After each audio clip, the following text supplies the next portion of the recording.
بسم اللہ الرحمن الرحیم۔ تمام دیکھنے اور سننے والوں کو السلام علیکم۔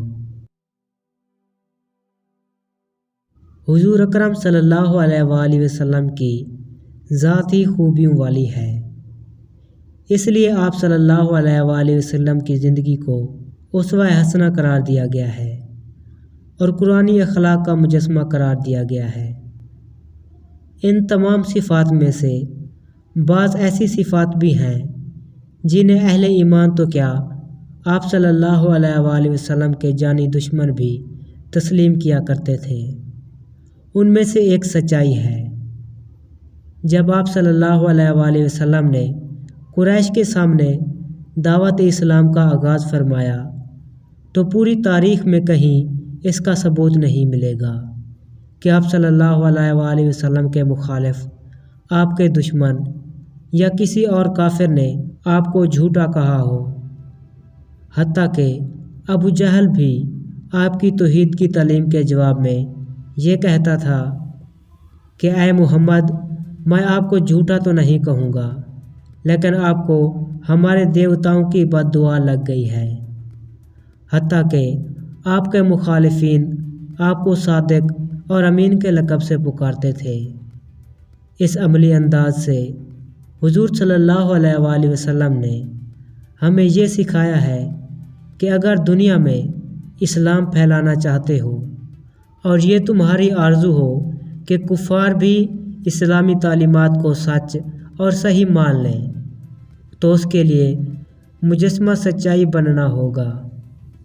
چنانچہ حضور صلی اللہ علیہ وآلہ وسلم نے ارشاد فرمایا، مومن کی فطرت میں اور اس کی طبیعت میں ہر خصلت کی گنجائش ہے سوائے جھوٹ اور خیانت کے۔ حضرت عبداللہ بن عمر رضی اللہ تعالیٰ عنہ سے روایت ہے کہ رسول اللہ صلی اللہ علیہ وآلہ وسلم نے فرمایا، جب بندہ جھوٹ بولتا ہے تو فرشتہ اس کے جھوٹ کی بدبو کی وجہ سے 1 میل دور چلا جاتا ہے۔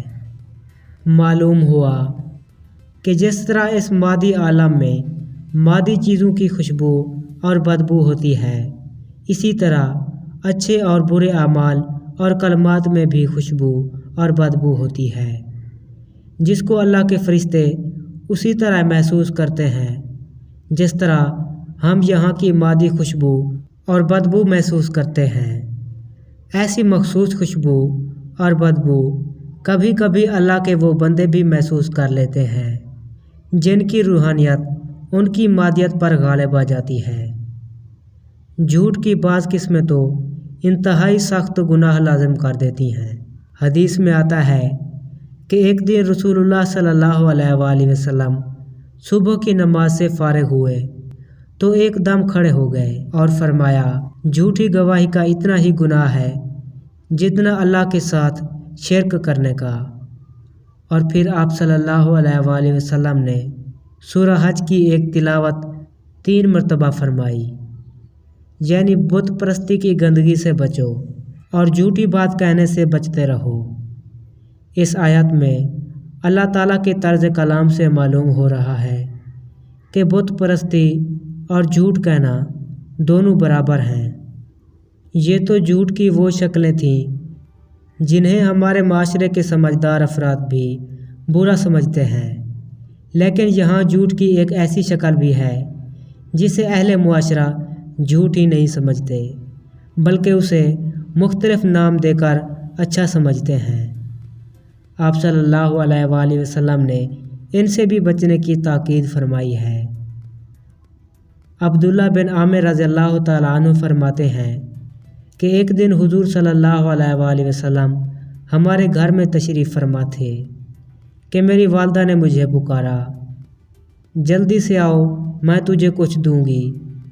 حضور صلی اللہ علیہ وآلہ وسلم نے فوراً میری والدہ سے پوچھا، تم اس بچے کو کیا دینا چاہتی ہو؟ والدہ نے کہا، میں اسے ایک کھجور دینا چاہتی ہوں۔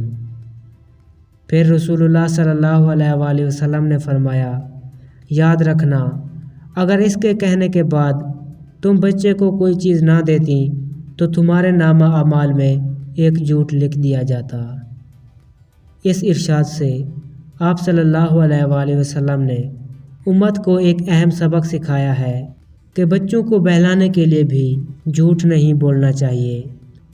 اس کی بڑی اہم حکمت یہ ہے کہ ماں باپ اگر اپنے بچوں سے جھوٹ بولیں، اگرچہ ان کا مقصد بہلانا ہی ہو، پھر بھی بچے اس سے جھوٹ بولنا سیکھیں گے اور وہ بھی یہی سمجھیں گے کہ کبھی کبھار جھوٹ بولنے میں کوئی حرج نہیں۔ اسی طرح سنی سنائی باتیں لوگوں تک بغیر تحقیق کے پھیلانا بھی جھوٹ میں داخل ہے۔ معاشرے میں افواہیں بھی اسی طرح پھیلتی ہیں اور لوگ ذہنی کفت اور پریشانی میں مبتلا ہو جاتے ہیں۔ اس کا الگ گناہ ہوتا ہے۔ حضرت ابو ہریرہ رضی اللہ تعالیٰ عنہ کی روایت مسلم شریف میں ہے کہ آپ صلی اللہ علیہ وآلہ وسلم نے فرمایا، آدمی کے لیے یہی جھوٹ کافی ہے کہ وہ جو کچھ سنے اسے بیان کرتا پھرے۔ عبد الرحمن بن ابی کراد سے روایت ہے کہ رسول اللہ صلی اللہ علیہ وآلہ وسلم ایک دن وضو فرما رہے تھے۔ صحابہ کرام آپ کے وضو کا پانی لے لے کر اپنے چہروں اور جسم پر مل رہے تھے۔ آپ صلی اللہ علیہ وآلہ وسلم نے پوچھا، اس بات پر تمہیں کیا چیز آمادہ کرتی ہے اور تمہارے اندر کون سا ایک ایسا جذبہ ہے جس کی وجہ سے تم یہ کر رہے ہو؟ صحابہ نے عرض کیا، اللہ اور اس کے رسول کی محبت۔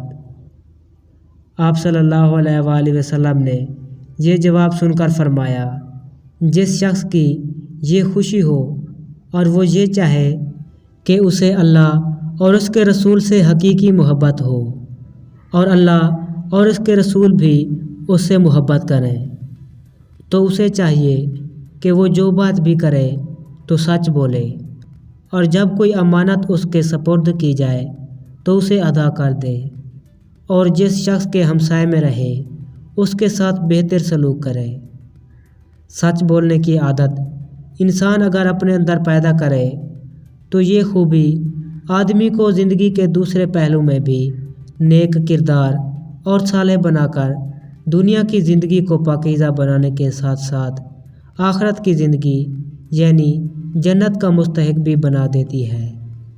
اور سب سے بڑا انعام تو وہ ہے جسے عبداللہ بن مسعود روایت فرماتے ہیں کہ آپ صلی اللہ علیہ وآلہ وسلم نے فرمایا، جو آدمی ہمیشہ سچ بولتا رہے اور صرف سچائی ہی کو اختیار کرے تو اللہ کے نزدیک وہ سچا لکھ دیا جاتا ہے اور اسے صدیق کا مرتبہ عطا کر دیا جاتا ہے۔ پیارے عزیزو، اللہ رب العزت ہمیں جھوٹ بولنے سے بچائے اور پوری زندگی سچ بولنے کی توفیق عطا فرمائے۔ دعاؤں میں یاد رکھیے گا۔ اللہ آپ کا حامی و ناصر ہو۔